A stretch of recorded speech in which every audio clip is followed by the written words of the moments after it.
Morning student, today we will read second chapter of history. आज हम इतिहास का दूसरा चैप्टर रीड करेंगे। चैप्टर नेम इज भारत के नवीन राजा तथा राज्य 700 से लेकर 1200 ईस्वी तक। New Kings and kingdoms of India 700 to 1200 AD।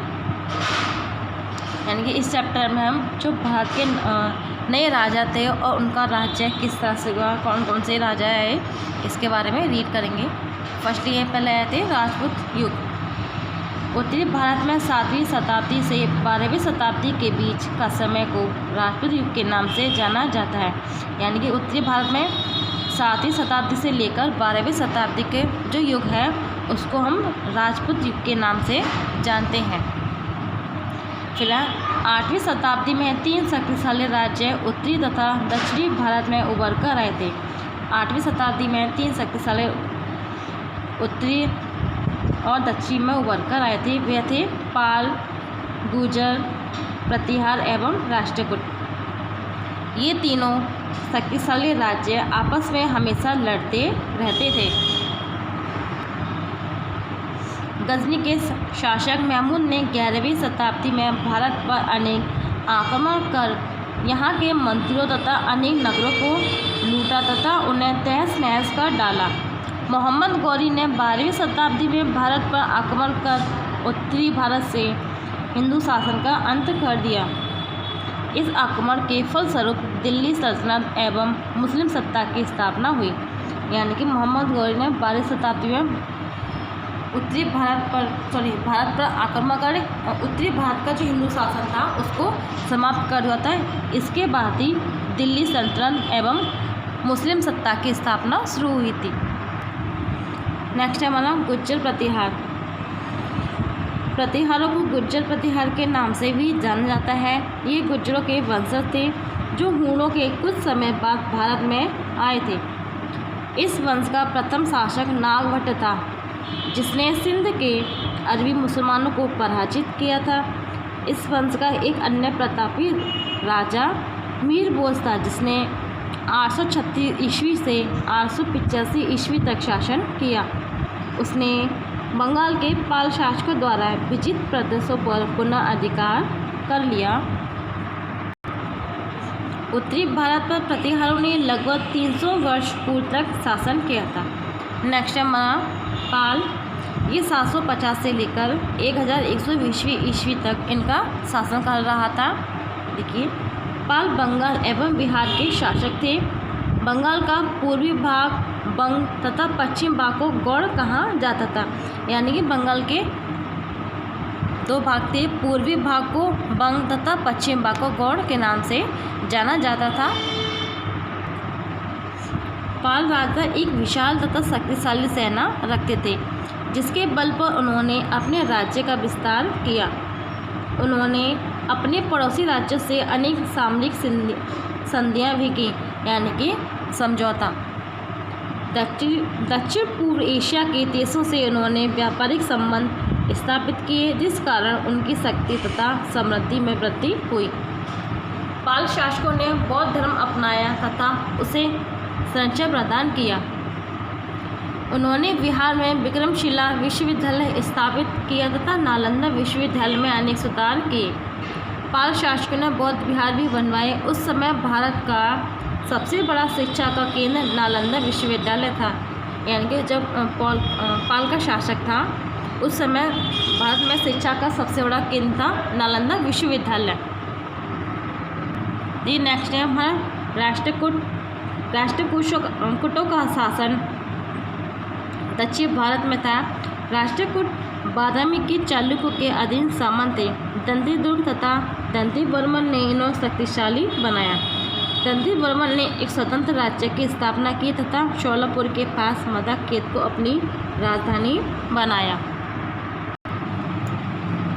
राष्ट्रकूटों ने दक्षिण में स्थिरता तथा राजनीतिक एकता स्थापित कर लगभग 200 वर्षों तक राज्य किया।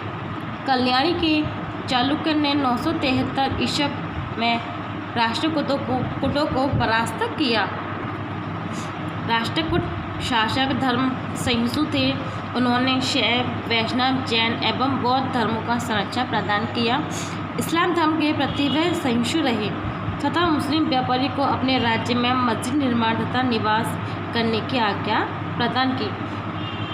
उन्होंने चट्टानों को काटकर गुफा, मंदिरों तथा एलोरा में कैलाश मंदिर का निर्माण करवाया। नेक्स्ट है हमारा राजपूत भारतीय इतिहास में अपने साहस, आत्मसम्मान, शान तथा वीरता के लिए अत्यंत प्रसिद्ध है। मध्यकाल के इतिहास में राजपूतों का महत्वपूर्ण स्थान रहा है। राजपूत राजा हमेशा आपस में लड़ते रहते थे। इसी कारण वे कभी भी एक दुश्मन के विरुद्ध एक हो न सके। देश की राजनीतिक एकता के अभाव ने तुर्कों का आक्रमण करने के लिए आकर्षित किया। 1206 ईस्वी में तुर्क दिल्ली सल्तनत की स्थापना करने में सफल हुए। अब नेक्स्ट है हमारा महमूद गजनवी के आक्रमण। महमूद गजनवी अफगानिस्तान की एक छोटी सी रियासत गजनी का शासक था।